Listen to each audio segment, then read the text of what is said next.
Olá! Hoje nós vamos conversar acerca dos diversos sistemas de governo.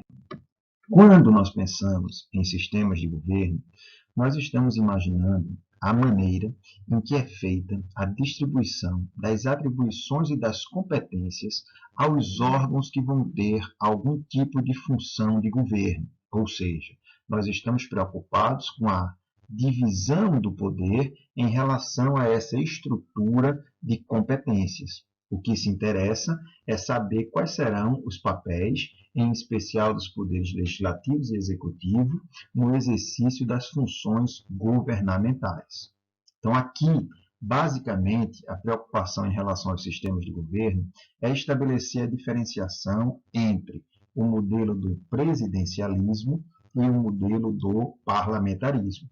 Numa aproximação inicial, a gente percebe que, se existir uma maior independência entre os poderes, a gente vai estar falando no presidencialismo. Se há uma necessidade de maior colaboração, uma espécie de responsabilidade compartilhada entre os dois poderes, nós estaremos perante um sistema parlamentarista. Tá? Então, a ideia inicial que se estabelece é essa.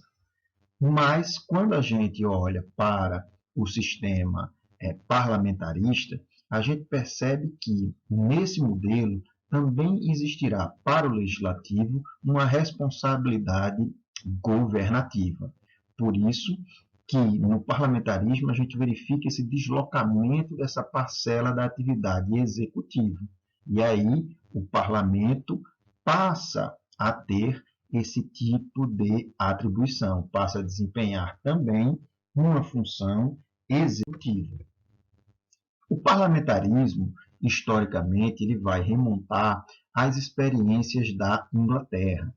Afinal de contas, já no século XIII, com a elaboração da Magna Carta, a gente sabe que existiu um momento em que houve uma limitação do exercício do poder do rei. E essa limitação do exercício do poder do rei foi feita através do parlamento. Então, a perspectiva do parlamento começa a surgir já ali no início do século XIII. Vejam que o parlamento, quando surge, ele tem essa função de frear o exercício do poder pelo monarca. E isso, no início, vai dar um grande prestígio ao parlamento.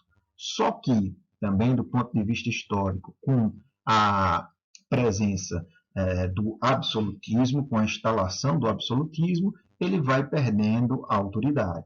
Por isso que só se volta com força a essa perspectiva de um limite das ações de governo pelo parlamento, quando a gente está ali pensando no século XVIII. Né? É nessa fase que a gente vai ter mesmo a criação desse modelo de parlamentarismo, mais ou menos como a gente conhece ele hoje.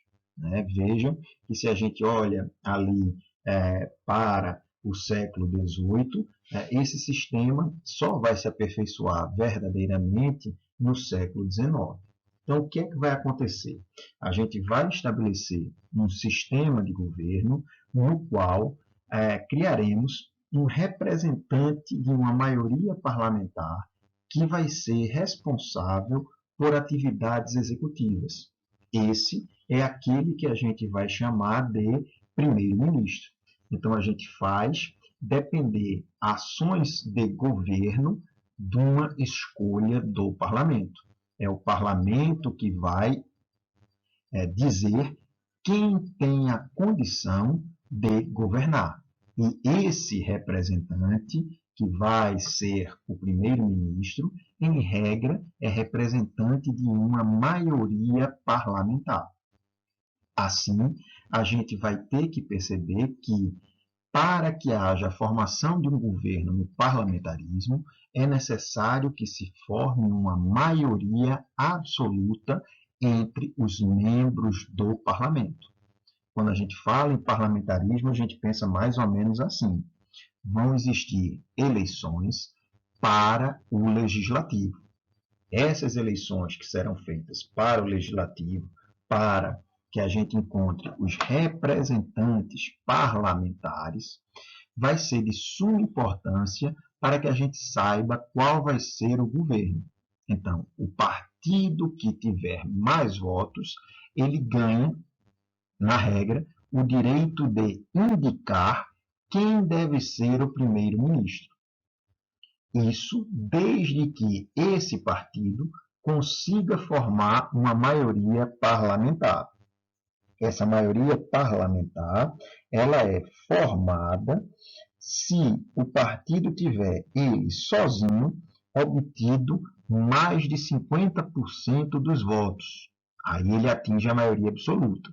E se ele não tiver conseguido, que ele tenha condições de fazer um acordo, de fazer uma coligação com algum outro partido que tenha representantes no parlamento, para que esse partido, agora em coligação, possa formar uma maioria parlamentar. Quando a maior parte dos membros do parlamento estão na coligação, também vai ser possível que se forme o governo. Tá? Em situações raras, a gente pode ter uma negociação entre um partido que teve um maior número de votos e um outro partido que teve menos votos, e nessa coligação o primeiro-ministro a vir a ser indicado seja do partido que teve menos votos. Mas isso é um fenômeno muito raro de acontecer.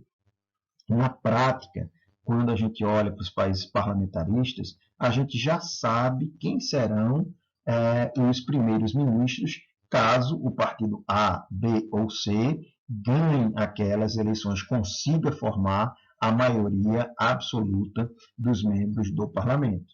Tá? A gente normalmente já sabe, porque serão aquelas pessoas que têm uma maior importância dentro da vida partidária que se apresentam como quem o partido indicará como primeiro-ministro. Então, embora a gente vote numa lista partidária, a gente não vota no candidato, aspas, a primeiro-ministro, a gente vota no partido, a gente já sabe que votando naquele partido, se o partido conseguir a maioria parlamentar, tal pessoa será indicada como primeiro-ministro. Então, o parlamentarismo, ele traz uma novidade em relação ao modelo presidencialista que a gente é acostumado.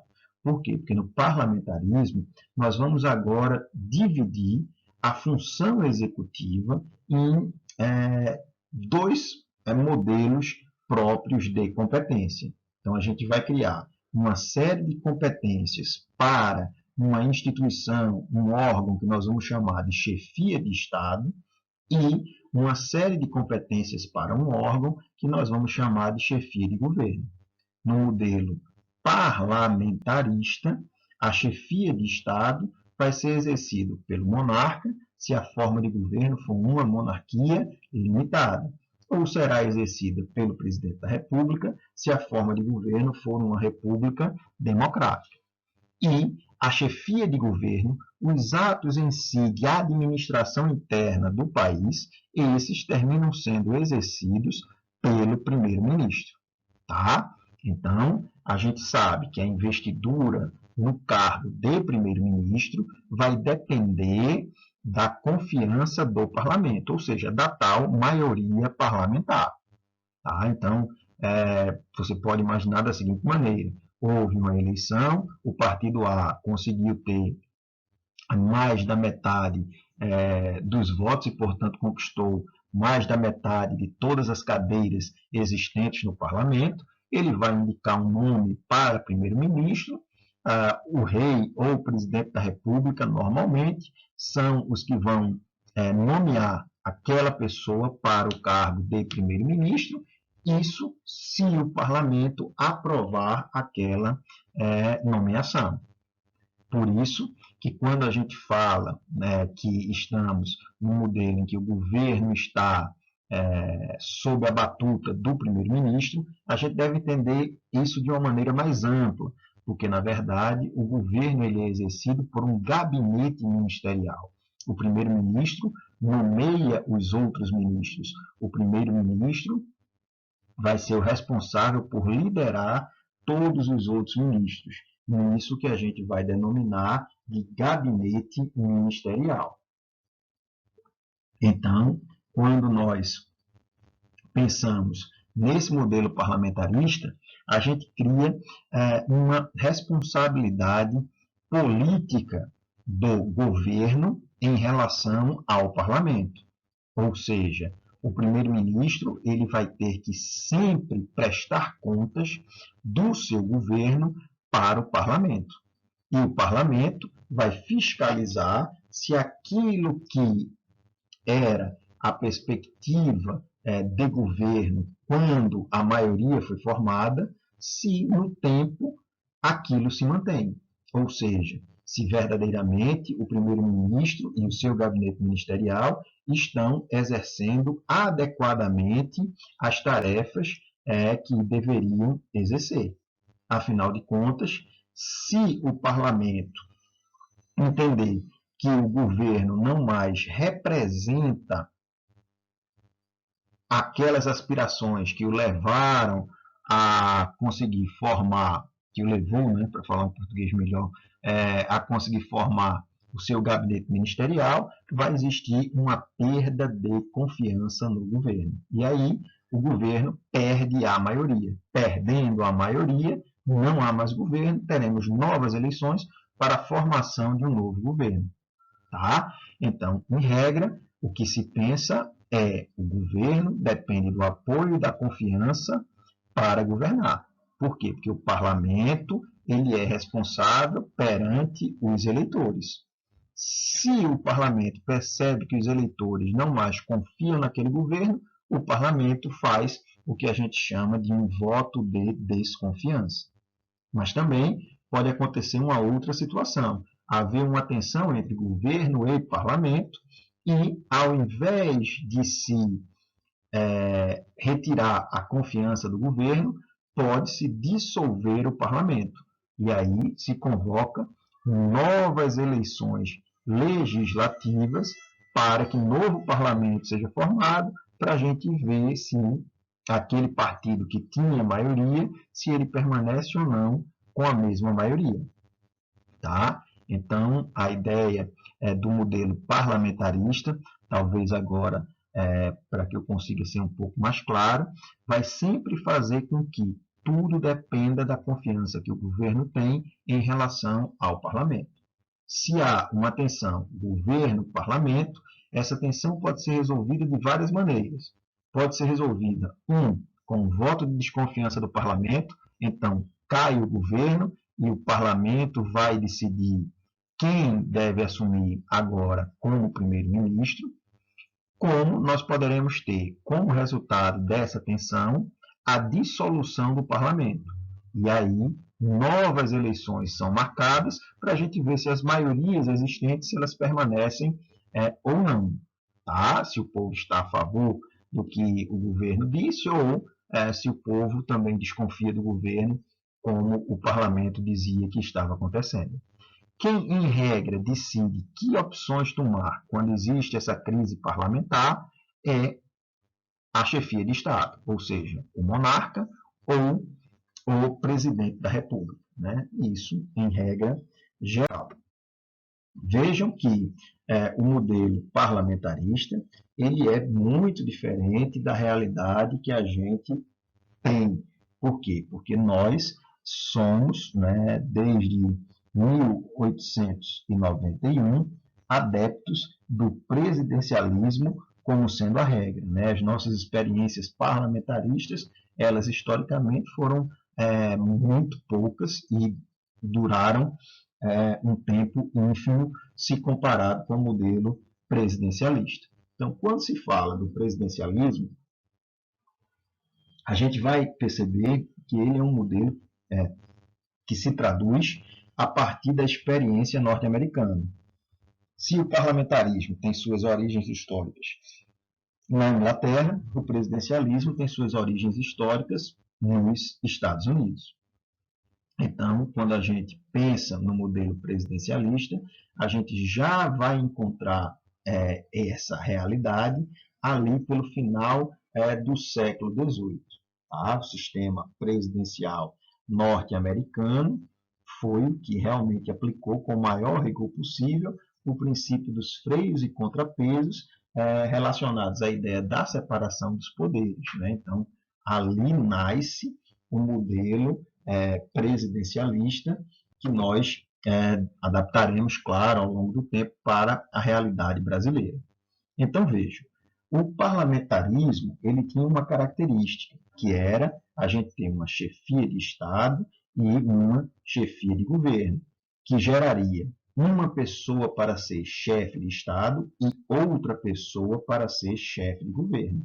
No modelo presidencialista, a gente tem uma lógica unipessoal, ou seja, as funções de chefe de Estado e de chefe de governo encontram-se na mão de uma única pessoa, que é o presidente da República.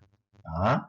Então, no parlamentarismo, o chefe de Estado é diferente do chefe de governo. Aqui, no presidencialismo, é a mesma pessoa que funciona como chefe de Estado e como chefe de governo. Ou seja, é uma pessoa só que vai exercer as competências de chefia de Estado e de chefia de governo. Na lógica presidencialista, a eleição do presidente da República será feita pelo povo para um mandato determinado. Tá? Então, é diferente também do parlamentarismo, porque no parlamentarismo você vai ter um primeiro-ministro que está eleito para um mandato, mas no meio do caminho ele pode perder a confiança do parlamento e não continuar enquanto primeiro-ministro. Por isso que se diz que no parlamentarismo o mandato ele é um mandato a termo máximo. Se tudo der certo, o primeiro-ministro chegará ao final do mandato. Já no modelo presidencialista, a regra é: o presidente foi eleito para cumprir o mandato. Então, em regra, ele não vai perder esse mandato no meio do caminho, porque o parlamento não confia mais no presidente. Isso não vai existir no modelo do presidencialismo. Por isso que se diz que só no parlamentarismo é que existe uma responsabilidade política do primeiro-ministro. Nessa condição, a gente sabe que se o presidente da República recebe da população essa legitimidade, essa legitimação para o exercício das atividades de governo, ele vai ter uma ampla liberdade para escolher os ministros de Estado, tá? Que serão demissíveis ad nutum, ou seja, do mesmo modo que ele tem uma liberdade para nomear, ele tem uma liberdade para demitir o ministro, desde que respeitados os limites constitucionais. Então, de um modo geral, a gente vai estar falando naqueles princípios que baseiam uma monarquia limitada ou, como é o caso do presidencialismo, uma república democrática. Se você pensar na legalidade, impessoalidade, moralidade, publicidade, eficiência, esses são princípios que limitam, a meu ver, inclusive, a liberdade do presidente da República em escolher as pessoas que ele nomeia, inclusive os ministros de Estado. O poder legislativo, dentro do modelo presidencialista, não vai estar sujeito à dissolução. Afinal de contas, estamos perante também uma lógica em que há um mandato pré-definido para aqueles que vão compor o poder legislativo. Nesse sentido, as relações entre legislativo e executivo terminam sendo relações mais rígidas, mais separadas, prevalecendo, claro, uma interdependência e uma autonomia. Mas a regra é que não vai existir uma sobreposição de funções entre o legislativo e o executivo, porque o legislativo não vai ter atividade executiva a realizar. Tá? Então, veja, se a gente fala também numa interdependência, se existir no modelo presidencialista uma evidente predominância autoritária, uma hipertrofia do executivo, como a gente fala, em relação aos demais poderes, o sistema deixa de ser um sistema presidencialista e passa a ser um sistema ditatorial, o que digamos, algo que está fora do modelo de uma república democrática. Seria uma deturpação da ideia do presidencialismo. Quando a gente pensa em presidencialismo, a gente tem que fechar as ideias para o modelo presidencialista brasileiro, em especial como ele está formatado a partir do modelo constitucional. Aí, claro, aqui a gente não vai fazer uma grande incursão dentro do modelo da ciência política para explicar o funcionamento real do modelo presidencialista brasileiro, mas sim nós vamos nos preocupar em entender o modelo desenhado a partir da teoria do Estado, que é um reflexo daquilo que nós vamos identificar no texto constitucional. Então, vejam que nessa medida a gente vai estar pensando num sistema no qual nós teremos um presidente da República que será eleito em conjunto com um vice-presidente. Tá? Assim, no sistema brasileiro, a eleição do presidente da República implica na eleição do vice-presidente da República. Eles formam a chapa que é registrada conjuntamente. Uma vez eleitos, depois eles tomarão posse, no primeiro dia do ano seguinte à eleição, em sessão conjunta do Congresso Nacional, e vão ter que prestar o compromisso de manter, defender e cumprir a Constituição, observar as leis, promover o bem geral do povo brasileiro, sustentar a união, a integridade e a independência do Brasil. Então, isso é um ato formal exigido pelo artigo 78 da Constituição. Também todos nós sabemos que o mandato do presidente da República ele é de 4 anos. Tem início no 1º de janeiro do ano seguinte à sua eleição e é permitida a reeleição para o mesmo cargo, por isso que é reeleição, estou dizendo óbvio, para um único período subsequente. Tá?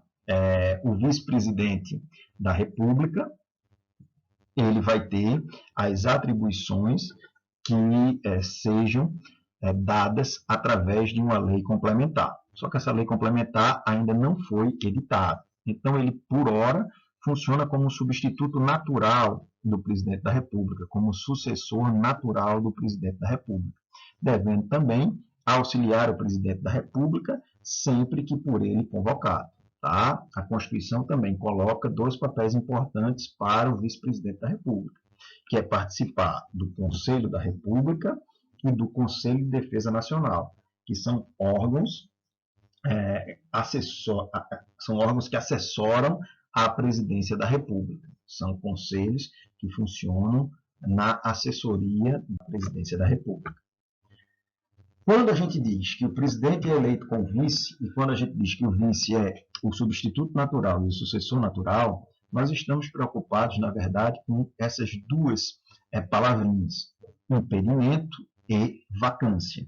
Impedimento e vacância dos cargos que são do presidente e, eventualmente, do vice-presidente da República. Então, quando se fala de impedimento e vacância, nós estamos pensando na substituição e na sucessão do presidente da República. Então, a regrinha é assim. Os impedimentos, eles são afastamentos temporários do presidente da República. Então, o presidente da República adoece, o presidente da República precisa fazer uma viagem internacional, entra de férias, o vice-presidente é que vai, portanto, assumir durante aquele período as funções, as competências do órgão Presidência da República. Tá? Então, quando acontece isso, a gente fala que houve uma substituição. Já a vacância é o afastamento definitivo do presidente da República. Então, se o presidente da República não mais exerce o mandato, seja por que razão for, a gente vai agora fazer com que o presidente da República passe a sucedê-lo. Então, a gente fala em sucessão. Tá? Na vacância, o vice-presidente da República passa a ser o presidente da República e vai cumprir o mandato até o final, podendo se candidatar à reeleição. Tá? Nesse período, a gente não vai ter um novo vice-presidente, a gente não tem uma eleição de um novo vice-presidente. Simplesmente, se houver a hipótese de vacância do cargo de presidente da República com a sucessão pelo vice-presidente eleito, isso significa que não haverá ninguém ocupando o cargo de vice-presidente. O cargo ele fica vago. Agora, se houver a hipótese de duplo impedimento ou de dupla vaga, a gente vai ter que aplicar algumas regras que estão no texto constitucional. Então, eu posso ter uma situação de impedimento temporário, tanto do presidente quanto do vice-presidente, sei lá, 2 viagens internacionais no mesmo período de tempo, e aí a gente vai ter que encontrar no texto constitucional quem deve substituir o presidente da República. Ou, numa situação trágica, da gente perder tanto o presidente da República quanto o vice-presidente, e aí também vamos seguir a determinação constitucional. Então, o que a Constituição diz é o seguinte: eu estando num caso de duplo impedimento ou de dupla vaga, de acordo com o artigo 80, serão sucessivamente chamados ao exercício da presidência, nessa ordem, o presidente da Câmara dos Deputados, o presidente do Senado Federal, o presidente do Supremo Tribunal Federal. A gente chama eles de substitutos eventuais ou legais. Tá? Em caráter temporário, não há lá grande dificuldade, porque eles vão assumir a presidência da República apenas por aquele, em regra, curto período de tempo. Só que tem algo. Eles não poderão assumir a presidência da República se eles não tiverem as condições exigidas para alguém que vai assumir a presidência da República. Por exemplo, se eventualmente o presidente da Câmara dos Deputados tivesse uma idade inferior a 35 anos, que é o mínimo que se exige para o cargo de presidente da República, ele não poderia funcionar como um substituto legal. Como também, se qualquer um deles, que estão ali elencados no artigo 80, forem réus em ação penal, tá? Também nessa hipótese, eles não poderão assumir a função de presidente da República. Inclusive, isso é o entendimento do Supremo Tribunal Federal. No caso de dupla vaga, ou seja, quando não há mais o presidente da República, quando não há mais o vice-presidente da República em funções, tá? Numa situação definitiva, a gente vai recorrer aos mesmos substitutos legais. Presidente da Câmara, presidente do Senado, presidente do STF. Tá? Mas no caso de dupla vaga, eles vão assumir, né, nessa ordem, se não puder o presidente da Câmara, o presidente do Senado. Se não puder o presidente do Senado, o presidente do STF, vão assumir para convocar eleições. E aí a gente tem uma definição constitucional. Se vagar os cargos de presidente e vice-presidente da República nos 2 primeiros anos do mandato, vai ser feita nova eleição direta num prazo de 90 dias depois de aberta a última vaga. Agora, se a dupla vaga ocorrer nos 2 últimos anos do mandato, aí a eleição para ambos os cargos vai ser feita de maneira indireta, ou seja, pelo Congresso Nacional, num prazo de 30 dias. Vejam que a gente estava pensando em situações de impedimento e em situações de vaga. Uma das hipóteses de aparecer a vaga desses cargos, em especial do cargo de presidente da República, são nas hipóteses de responsabilização do presidente da República. Ou seja,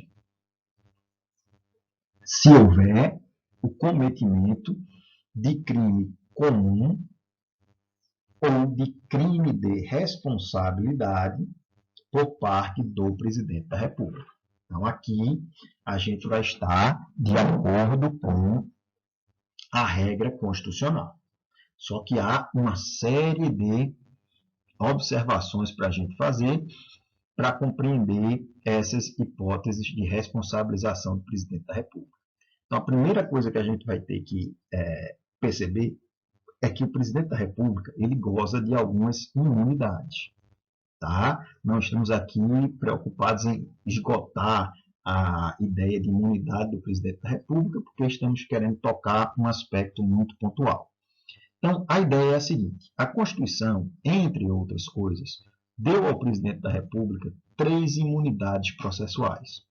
A primeira é necessidade de autorização prévia da Câmara dos Deputados por 2/3 de seus membros para que o presidente da República possa ser processado e julgado, seja por crime comum ou por crime de responsabilidade. Então, ele só vai ser processado por qualquer uma das duas hipóteses que podem levar à perda de cargo se houver autorização por 2/3 da Câmara dos Deputados. Segunda observação: o presidente da República não será preso nas infrações comuns, enquanto não sobrevier sentença condenatória. Ou seja, ele só pode ser preso se for por casos de crime comum, depois que o julgamento ocorrer e a gente tiver uma sentença condenatória.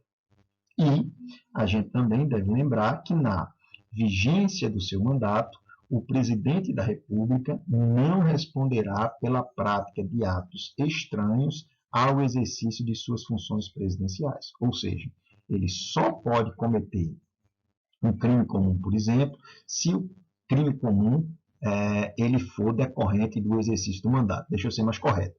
Ele só poderá ser processado e julgado pelo cometimento de um crime comum se o crime comum tiver relação ao exercício das funções presidenciais. Se não tiver, ele não poderá ser processado e julgado durante o mandato.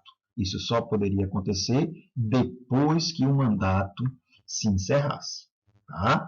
E não está aí, mas para ficar óbvio, ele também tem uma prerrogativa de foro nesses casos. Se se tratar de crime comum, decorrente do exercício do mandato, ele deve ser julgado pelo Supremo Tribunal Federal. Se ocorrer o chamado crime de responsabilidade, ele será julgado pelo Senado Federal. Tá? Então, a gente está perante essas observações, o que significa que a responsabilização do presidente da República decorre tanto de um crime comum, como daquilo que a gente chama de crime de responsabilidade, que a gente depois vai explicar que essa locução crime de responsabilidade não é uma locução tecnicamente adequada. Tá? Mas vamos concentrar inicialmente na hipótese dos crimes comuns. Então, o que é que o Supremo Tribunal Federal entende? Que a expressão crime comum vai abranger a totalidade das infrações penais, estendendo-se desde os delitos eleitorais até as menores contravenções penais. Tudo isso entra na expressão crime comum. No caso do presidente da República cometer um crime comum no exercício das funções de presidente da República, ligado a esse exercício das funções de presidente da República, ele pode ser denunciado ao Supremo Tribunal Federal pelo Procurador-Geral da República, em se tratando, como de regra é assim, as ações penais públicas. Eventualmente, no caso de uma ação penal privada, ou seja, o crime que aconteceu exige que o ofendido tome a frente da denúncia ao presidente da República, ou seja, que apresente o que a gente em direito vai chamar queixa-crime contra o presidente da República, é que nós poderíamos ter o início dessa responsabilização do presidente da República. Em todas as duas situações, tanto faz se foi o ofendido que apresentou a queixa-crime, ou se foi o Procurador-Geral da República que ofereceu a denúncia, tem de existir o juízo de admissibilidade pela Câmara dos Deputados. Então, a Câmara dos Deputados vai lá e autoriza ou não o recebimento da denúncia ou queixa-crime para que isso venha a ser julgado pelo Supremo Tribunal Federal. O quórum de autorização da Câmara dos Deputados, 2/3 dos membros da Câmara dos Deputados. Tá? Nunca é demais lembrar que o STF só faz análise jurídica depois que ocorrer a autorização da Câmara dos Deputados. Uma vez que haja a autorização, o Supremo Tribunal Federal vai agora verificar a denúncia e a queixa-crime, e em recebendo a denúncia ou a queixa-crime, isso é uma análise jurídica do Supremo Tribunal Federal, o presidente da República ficará suspenso de suas funções pelo prazo máximo de 180 dias. Se em 180 dias o processo não terminar, o presidente da República volta às funções, certo? Ele só perderá o cargo se ele for condenado pelo Supremo Tribunal Federal. Tá? A ideia da Constituição foi mais ou menos a seguinte: dizer, Supremo, você tem 180 dias para julgar essa ação. Não vamos demorar mais para não trazer instabilidade demais para o país. Se você demorar mais de 180 dias, o presidente da República volta para as funções. Se depois ele for eventualmente condenado, igualmente ele perderá o cargo quando a condenação ocorrer.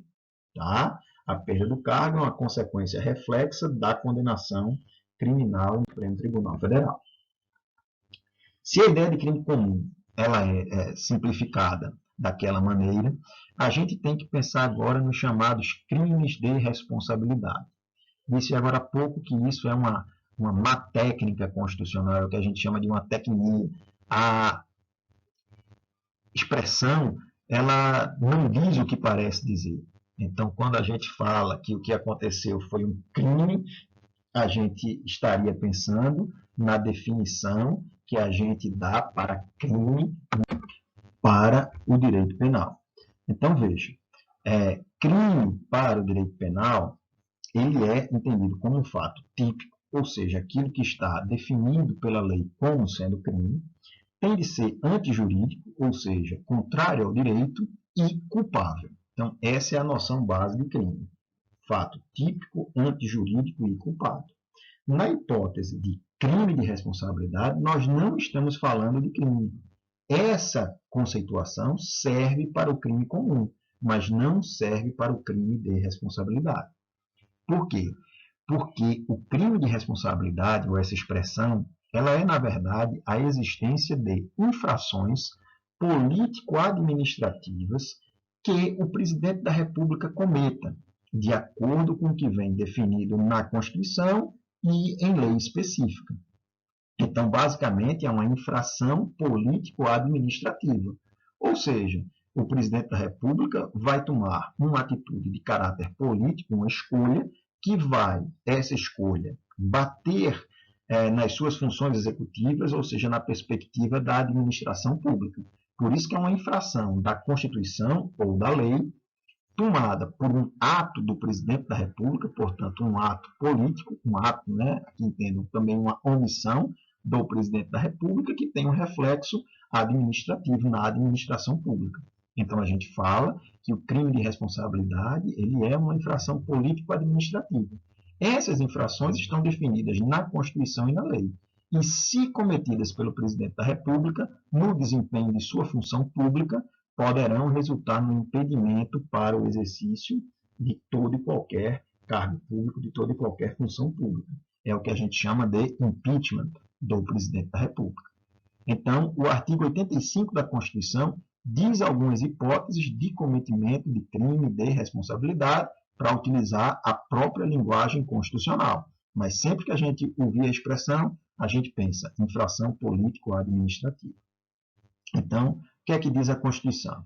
Que o presidente da República poderá cometer esse crime de responsabilidade se tiver qualquer conduta contrária à existência da União, ao livre exercício do poder legislativo, do poder judiciário, do Ministério Público e dos poderes constitucionais das unidades da Federação, se ele cometer algo contra o exercício dos direitos políticos individuais e sociais, se ele tiver alguma conduta contrária à segurança interna do país, ou à probidade da administração, ou contra a lei orçamentária, ou contra o cumprimento das leis e das decisões judiciais.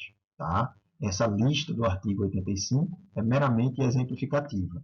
A lei, que é a Lei 1079, ela vai tratar de outras hipóteses além dessas e do processamento. Tá? Não só ela, como também outras leis complementares que tratam de crimes de responsabilidade. Mas tudo isso remete, no final das contas, para a Lei 1079.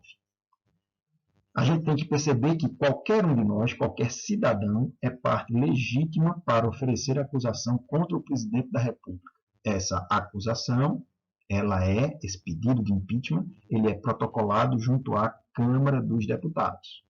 Tá? Qualquer um pode fazer, desde que comprove a sua qualidade de cidadão, que nesse caso é ter o alistamento eleitoral, é ter o título de eleitor. A competência para processar e julgar o presidente da República nessas situações é do Senado Federal. Mas para o Senado julgar, tem que haver uma autorização da Câmara dos Deputados por pelo menos 2/3 dos seus membros. O exame que vai ser feito pela Câmara dos Deputados em relação à denúncia que ela receba sobre a procedência ou a improcedência da acusação, ela é de natureza política. Tá? Então, que o Congresso, bem falado, né, a Câmara dos Deputados vai se preocupar é se existe consistência naquela acusação, se as alegações e os fundamentos são plausíveis. Tá? Ele não vai precisar fazer uma análise estritamente jurídica, mas ele tem que ter consistência e fundamento nas acusações. Uma vez que seja admitida a acusação pela Câmara dos Deputados, o processo ele é encaminhado ao Senado Federal. O Senado Federal, então, é quem vai ter a atribuição, a competência de julgar o presidente da República no caso de crime de responsabilidade. Então, veja, quando o processo sai da Câmara e chega no Senado Federal, o Senado vai verificar, por maioria simples, se deve ou não instaurar o procedimento, certo? Um juízo de instauração.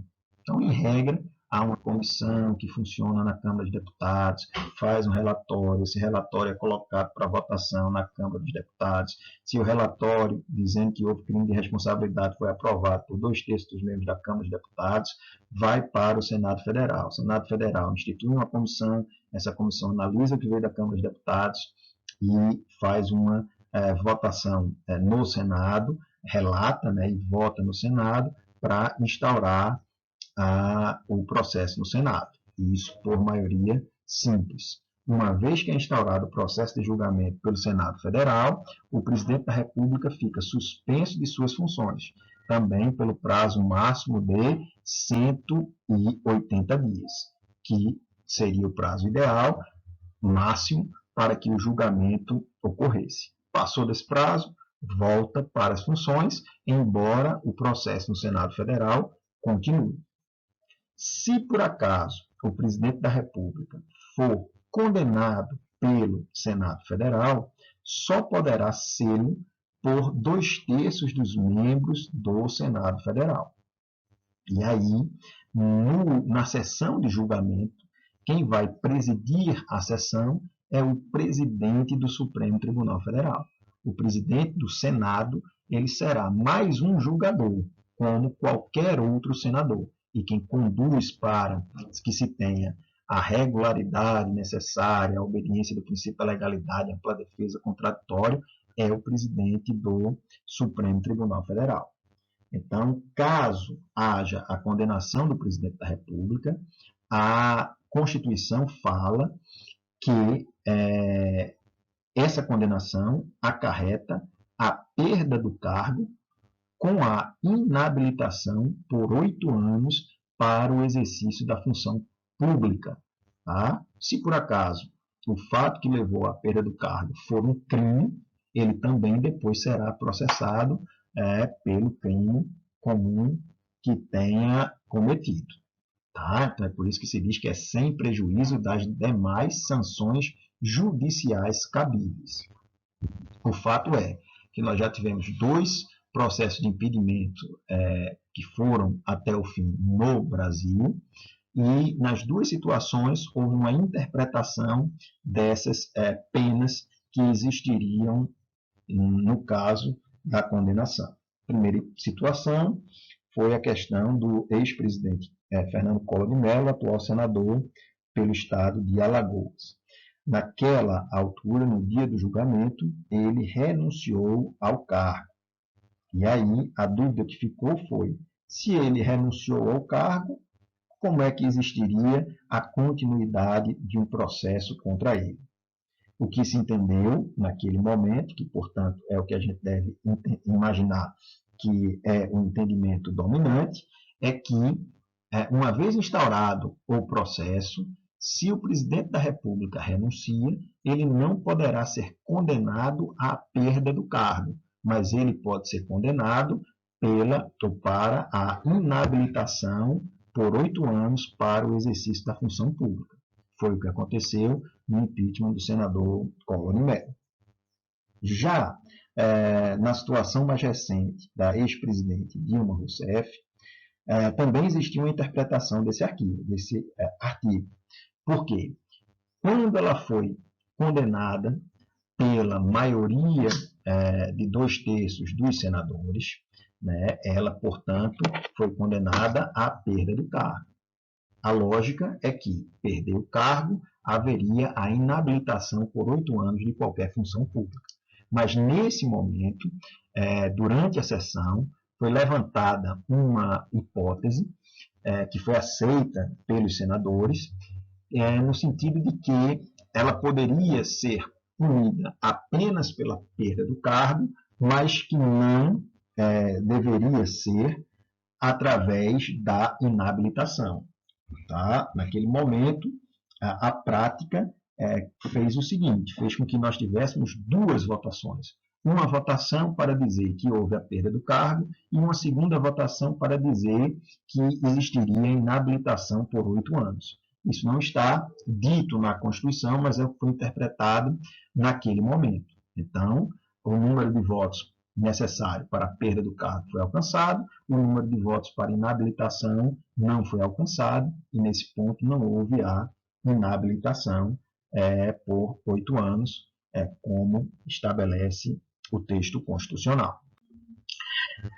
O Supremo Tribunal Federal, em especial durante o impeachment da presidente Dilma, teve a oportunidade de se manifestar na DPF 378 sobre como deveria ser o rito do processo de impeachment, tanto na Câmara quanto no Senado. Tá?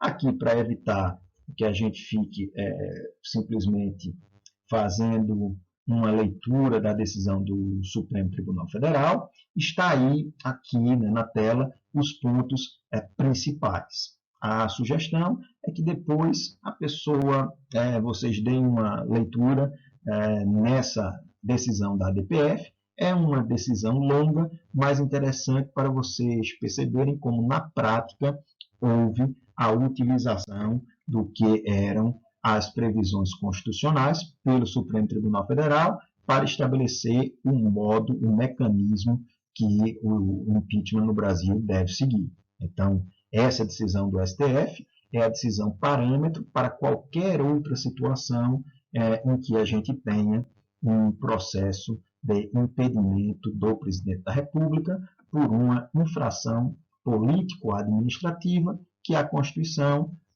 sem a técnica correta, denominou de crime de responsabilidade. Tá? Agradeço a atenção de todos.